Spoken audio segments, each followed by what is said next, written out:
Hey everybody, I'm here with Mr. GlenBolin, who is a mayoral candidate. Mr. Glen, you're actually a small business owner yourself here in the city of Poplarville. Tell me a little bit about why you want to run for mayor of Poplarville. I feel like the mayor's job is more of a manager type position, leader of city works, city hall, fire department, police department. And with my experience of working offshore for 12 years and being in a leadership position for 8, that I feel like I'm more qualified for the job of being mayor. Right, qualified to be in that leadership role.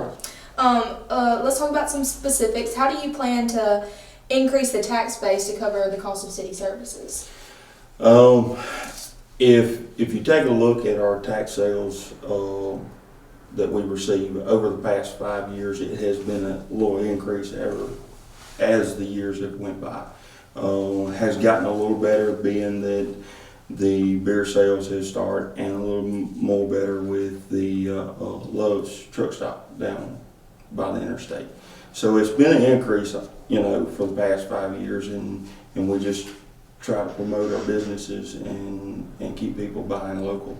Right. Local business, people shopping local, putting their money where their heart is, like the little sign outside says.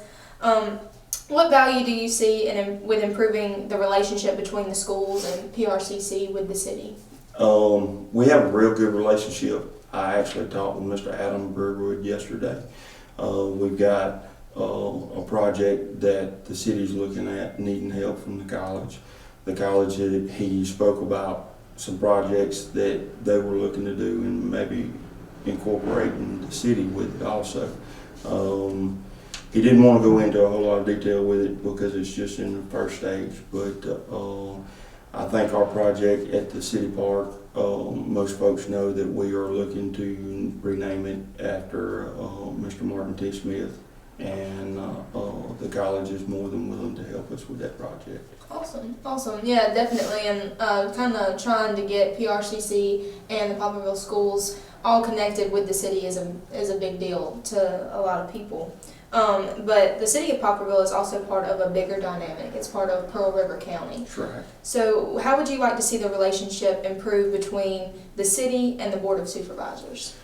I think we've got a real good relationship with the board now. We have started doing, the county has started up an economical development program, and the city is on board with them on that, also with the city of Picayune.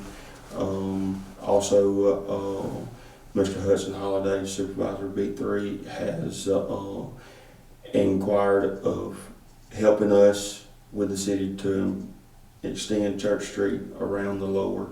There's more projects that we can be involved with. I think we've got a real good relationship with them right now. Awesome. That's really good. That's really good to hear. What types of things, you're a small business owner, so this question to you, what types of things do you think the city of Poplarville can do to help support its small business owners?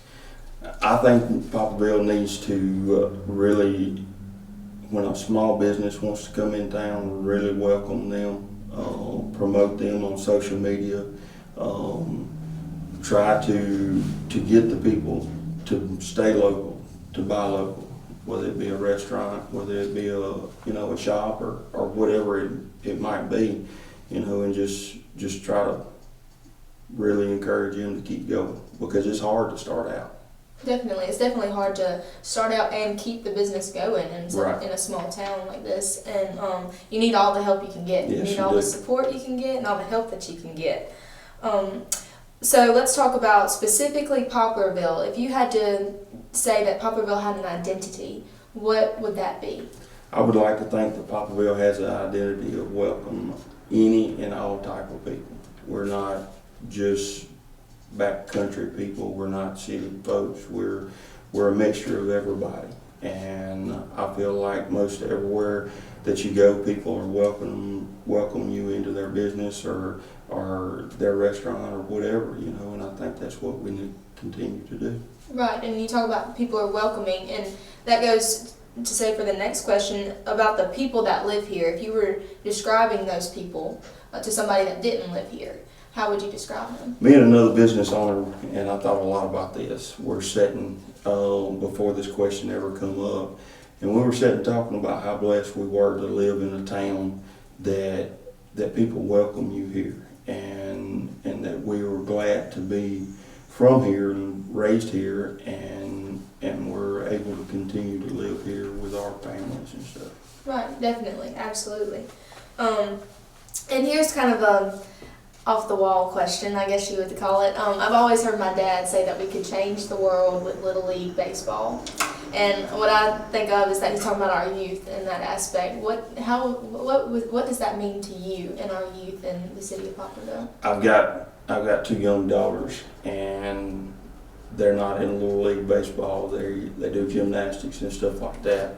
But that our Little League team down there, our PAA, would be great. I would love to see it expand. I would love to see tournaments come here. It would benefit all of our business owners, especially the restaurant community. But a lot of, from what I understand, all our tournaments go elsewhere, either to the coast or other places, and that has bigger venues. And I believe that the county and the city could work together and make that a great place out there. Absolutely. Well, we're finished with all our questions on paper, but is there anything that you would like for anybody to know, to get to know you a little bit better as a mayoral candidate? Anybody can contact me. My cell phone is on the truck. I pass out cards all the time. Feel free to ask me any question out on the street. I encourage it. Well, Mr. Glen, it has been a pleasure talking with you, and I hope that from this interview people will get to know you a little bit better. Tell us a little bit about how important it is for people to go out and vote, especially with your experience of being voted alderman. It's very important for people to get out and vote. When I ran for alderman, it ended up in a tie, and we had to draw straws for it. That's crazy. People please get out and vote. Let's don't draw straws for this again. Exactly. And the voting happens on May 2nd. And we thank you again, Mr. Glen. Thank you.